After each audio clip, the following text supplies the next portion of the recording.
Assalamualaikum warahmatullahi wabarakatuh. Alhamdulillah, puji serta syukur kehadirat Allah Subhanahu wa Ta'ala. Atas rahmatnya kita semua dapat berkumpul pada hari ini dalam keadaan sehat walafiat. Sholawat serta salam semoga tetap tercurah limpahkan kepada junjungan Nabi kita semua, yaitu Kanjeng Nabi Muhammad SAW. Yang saya hormati kepada Dr. Andes Haji Tati Heriati MPD dan juga kepada Bapak Taufikullah Dahlan SPD MPD selaku dosen mata kuliah Metode Penelitian Pendidikan Sekolah Dasar. Sebelumnya, perkenalkan, saya Andi Supriyatna. Di sini saya akan membahas mengenai kerangka teoretik yang meliputi teori kependidikan dan teori pendekatan serta model yang digunakan. Di mana lingkup materi pada hari ini yang pertama ada hakikat pendidikan, yang kedua hakikat teori, kemudian yang ketiga pengertian teori pendidikan, dan yang keempat macam-macam teori pendidikan, dan yang kelima pendekatan teori-teori pendidikan. Baik, untuk materi yang pertama mengenai hakikat pendidikan. Menurut Kamus Besar Bahasa Indonesia 1995 ayat nomor 252 dinyatakan bahwa pendidikan ialah proses pengubahan sikap dan tata laku seseorang atau kelompok orang dalam usaha mendewasakan manusia melalui upaya pengajaran dan pelatihan. Kemudian menurut Sukmadinata tahun 2004 juga mengemukakan pendidikan sebagai upaya-upaya, yakni upaya mencerdaskan bangsa, menanamkan nilai-nilai moral dan agama, membina kepribadian, mengajarkan pengetahuan, melatih kecakapan, keterampilan, memberikan bimbingan, arahan, tuntunan, teladan, dan lain sebagainya. Kemudian yang kedua, di sini ada mengenai hakikat teori, di mana teori adalah serangkaian bagian atau variabel, definisi, dan dalil yang saling berhubungan, yang menghadirkan sebuah pandangan sistematis mengenai fenomena dengan menentukan hubungan antar variabel dan bertujuan untuk menjelaskan fenomena ilmiah. Teori terdiri dari 3 elemen, yaitu konsep, kemudian scope atau lingkup, dan juga relationship atau hubungan. Nah, di mana fakta mempunyai peranan dalam teori? Yang pertama ada memulai teori, kemudian menolak dan mereformasi teori yang ada, kemudian yang ketiga ada mendefinisikan kembali atau memperjelas definisi-definisi yang ada. Kemudian dalam pengembangan ilmu, teori memiliki peranan ada beberapa peranan. Yang pertama ada teori sebagai orientasi, yaitu memfokuskan cakupan fakta-fakta mana saja yang diperlukan. Kemudian yang kedua, teori sebagai konseptual dan klarifikasi, yaitu dapat memberikan petunjuk kejelasan hubungan antar konsep atas dasar klasifikasi tertentu. Kemudian yang ketiga ada teori sebagai generalisasi, yaitu memberikan rangkuman terhadap generalisasi empirik dari berbagai preposisi. Kemudian yang keempat ada teori sebagai peranal fakta, yaitu membuat prediksi tentang adanya fakta dengan cara membuat ekstrapolasi atau ramalan dari yang sudah diketahui kepada yang belum diketahui. Dan yang kelima adalah teori menunjukkan adanya kesenjangan dalam pengetahuan kita sehingga memberikan kesempatan kepada kita untuk melengkapi, menjelaskan, dan mempertajamnya. Kemudian ada teori pendidikan. Menurut N.R. Campbell dalam buku Sunjana 1989, teori adalah perangkat proposi atau pertanyaan ilmiah yang terintegrasi secara sintaksis dan berfungsi sebagai alat untuk menjelaskan, membedakan, meramalkan, dan mengontrol fenomena yang dapat diamati. Kemudian menurut Mudia Hardy 2010, sebuah teori berisi konsep-konsep ada yang berfungsi sebagai berikut, di mana yang pertama adalah asumsi atau konsep-konsep yang menjadi dasar titik tolak pemikiran sebuah teori. Kemudian yang kedua, definisi konotatif atau denotatif atau konsep-konsep yang menyatakan makna dari istilah-istilah yang dipergunakan dalam menyusun teori. Nah, kemudian untuk pembahasan selanjutnya yaitu ada macam-macam teori pendidikan, di mana menurut Nana S. Sukmadinata 1997 dalam Wisnu Prawijaya mengemukakan 4 teori pendidikan. Yang pertama ada pendidikan klasik, di mana teori klasik ini berlandaskan filsafat klasik seperti perennialisme, rasionalisme, dan eksistensialisme, dan memandang bahwa pendidikan berfungsi sebagai upaya memelihara, mengawetkan, dan meneruskan warisan budaya. Teori ini menekankan peranan isi pendidikan daripada proses.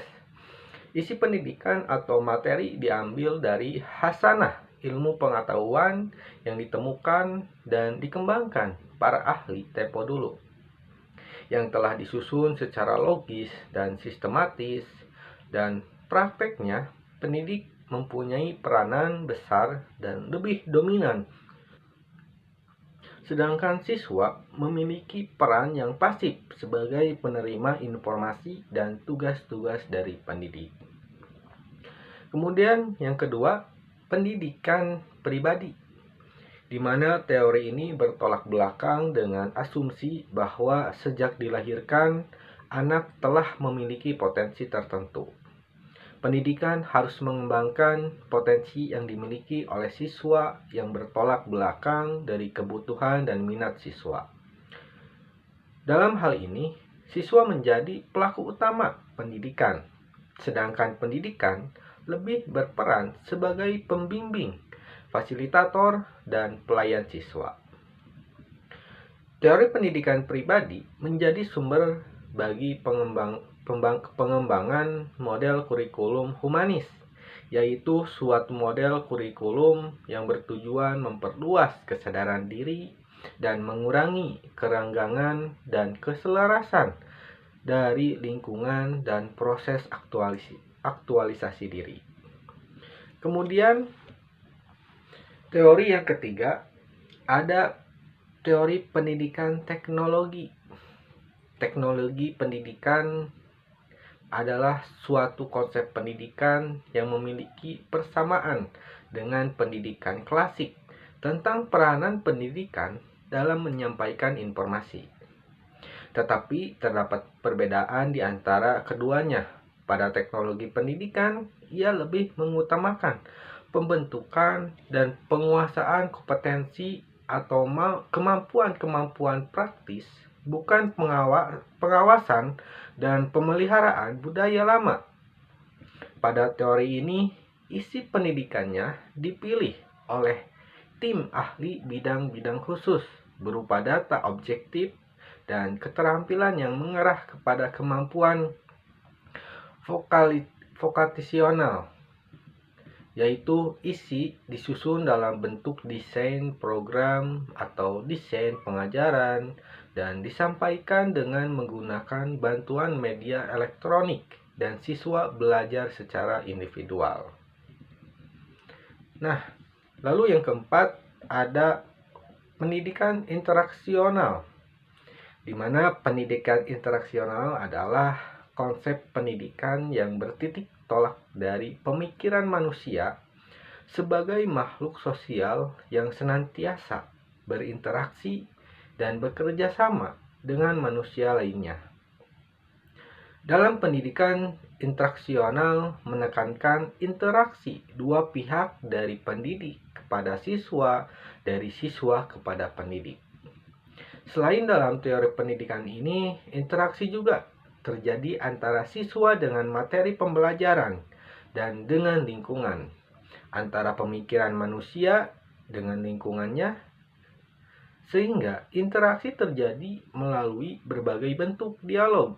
Dalam pendidikan interaksional, belajar lebih sekedar mempelajari fakta-fakta. Siswa mengadakan pemahaman eksperimental dari fakta-fakta tersebut, memberikan interpretasi yang bersifat menyeluruh, serta memahami dalam konteks kehidupan. Filsafat yang melandasi pendidikan interaksional ini yaitu filsafat rekonstruksi sosial. Kemudian materi yang terakhir ada pendekatan teori pendidikan,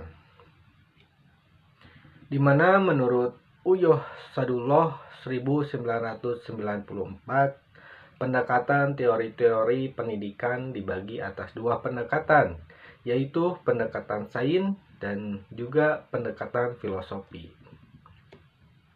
Yang pertama ada pendekatan sains. Pendekatan sains yaitu suatu pengkajian pendidikan untuk menelaah dan memecahkan masalah-masalah pendidikan dengan menggunakan disiplin ilmu tertentu sebagai dasarnya.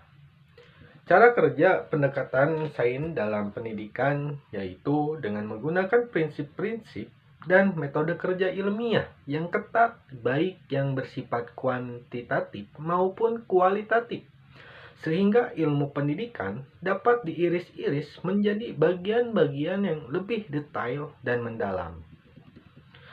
Melalui pendekatan sains ini, kemudian dihasilkan sains pendidikan atau ilmu pendidikan dengan berbagai cabangnya, seperti sosial pendidikan, kemudian psikologi pendidikan, administrasi atau manajemen pendidikan.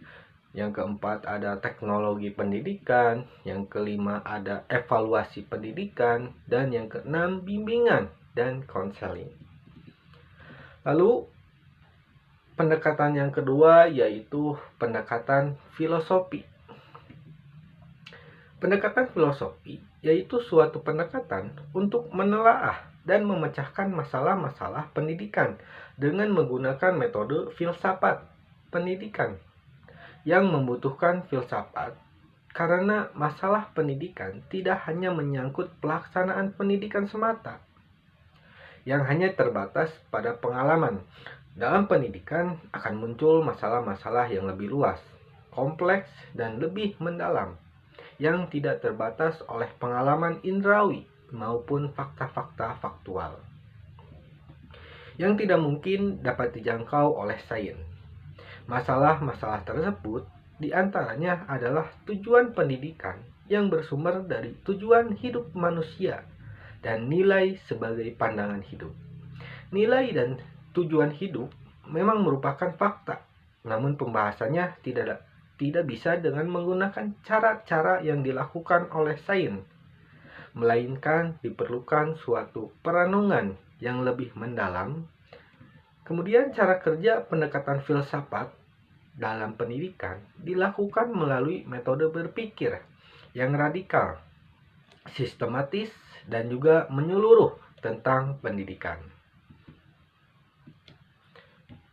Baik, mungkin untuk pembahasan mengenai kerangka teoretik yang dibahas pada hari ini, untuk kesimpulannya dapat disimpulkan bahwa pendidikan secara umum adalah segala upaya yang direncanakan untuk mempengaruhi orang lain, baik individu, kelompok, atau masyarakat, sehingga mereka melakukan apa yang diharapkan oleh pelaku pendidikan. Lalu, dapat didefinisikan bahwa pendidikan adalah suatu proses berkesinambungan dengan berbagai upaya atau usaha tertentu seperti memberikan pengajaran, pelatihan, dan bimbingan guna mencapai apa yang diharapkan. Kemudian, teori pendidikan merupakan teori yang digunakan dalam proses belajar mengajar. Teori juga merupakan serangkaian bagian atau variabel, definisi, dan dalil yang saling berhubungan yang menghadirkan sebuah pandangan sistematis mengenai fenomena dalam menentukan hubungan antar variabel dan bertujuan untuk menjelaskan fenomena alamiah. Lalu teori terdiri dari 3 elemen, yaitu konsep, lingkup, dan hubungan. Adapun teori pendidikan dibagi menjadi 4, yaitu teori pendidikan klasik, pendidikan pribadi, pendidikan interaksional, dan pendidikan teknologi. Baik, mungkin itu saja yang dapat saya sampaikan. Saya ucapkan mohon maaf apabila ada salah kata atau materi yang kurang jelas. Wabillahi taufiq wal hidayah. Wassalamualaikum warahmatullahi wabarakatuh.